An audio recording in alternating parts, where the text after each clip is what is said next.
The Midnight Hauntings.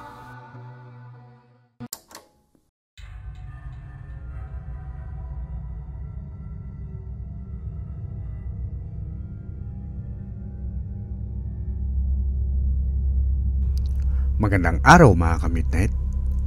Ako si Blue. Ang kwentong ito ay ipinadala ng isa nating tagapakinig. At ito ay tungkol sa isang babae na napadaan sa isang ukay-ukay para mamili ng mga damit. Ngunit hindi niya inaakalang may nakakabit na kababalaghan sa kanyang mga pinamimili.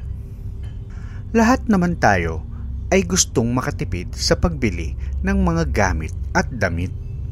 Kaya naman, isa sa ating solusyon para di mapamahal ay ang pagbili sa mga ukay-ukay. Ngunit sa aking karanasan ay naging mas maingat na ako sa pamamili ng aking mga binibili sa ukay-ukay. Ako nga pala si Karen. Ang aking kwento ay nagsimula nang ako ay napadaan sa isang ukay-ukay at naisipang bumili ng aking mga susuotin sa paparating na debut ng aking matalik na kaibigan. Naisip kong dun na din ako bumili ng aking ipangre-regalo sa kanya. Buong araw akong naghanap ng damit at nakabili ako ng aking susuotin, ngunit wala pa akong mapiling regalo para kay Miranda. Pagbaba ko ng LRT ay saktong may nadaanan akong isang maliit na ukayan kung saan may iilang tao ang nakikitingin. Naisip kong maghanap dito ng mga damit. Si Miranda ay aking kababata at lagi kaming napagkakamalan na magpinsan dahil malapit kami sa isa't isa noon pa. Magkasukat din kami ng damit kaya naisip kong bumili na din ng extra kong damit.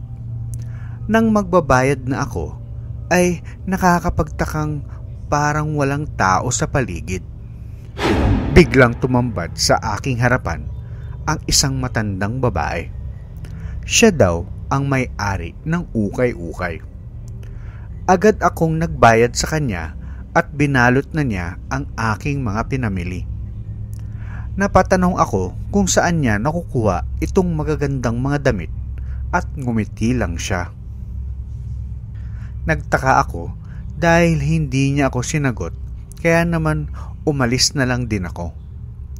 Habang nasa biyahe ay tuwang-tuwa ako dahil maganda ang jacket na pamatong na binili ko para sa sarili ko at yung bestida na napili ko para kay Miranda. Pag-uwi ko ay binalot ko na agad ang aking regalo.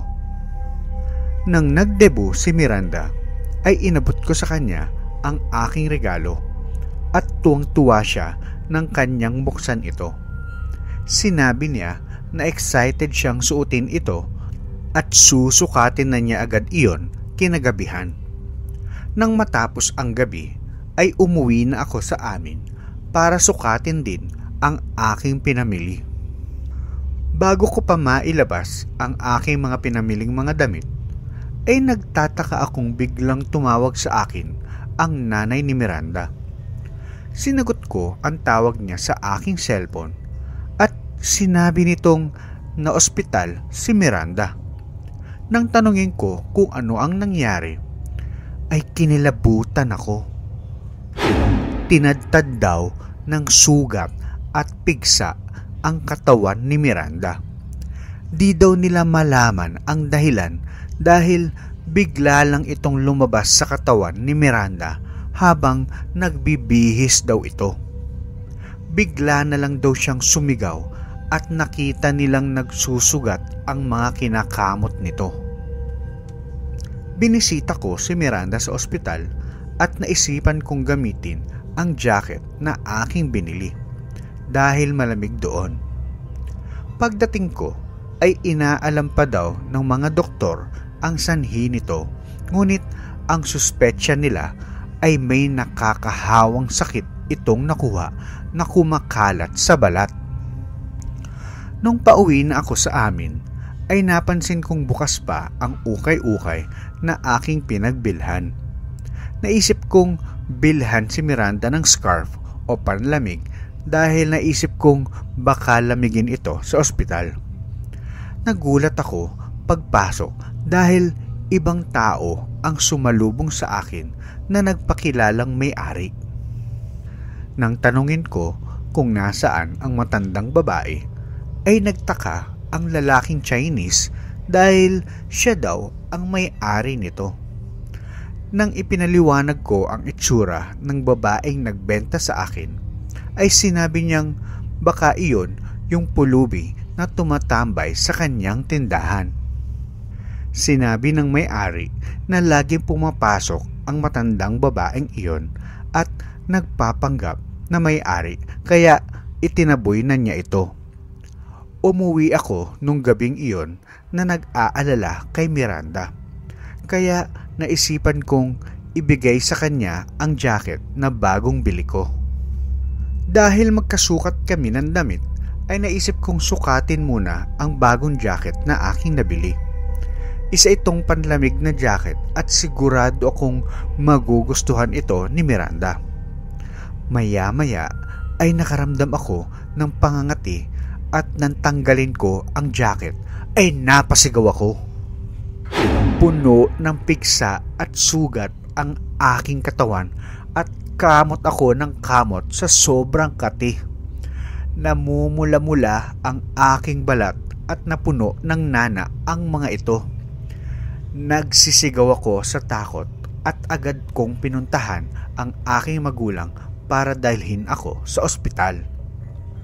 Ipinaliwanag sa amin ng doktor na nakakuha daw ako ng tinatawag na flesh-eating bacteria na nakukuha sa mga maruruming bagay.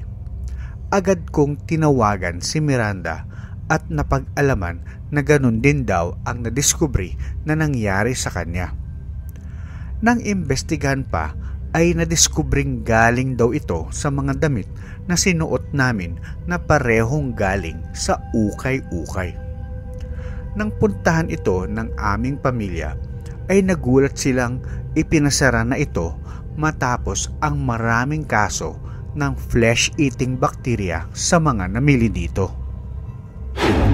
Napag-alaman din na ang matandang babae daw ang dahilan dahil nagsusukat daw ito ng mga damit sa ukay-ukay kapag walang nakatingin. Nalaman din na nakatira ang babaeng iyon sa sementeryo at nagnanakaw ng mga damit sa mga patay para suotin.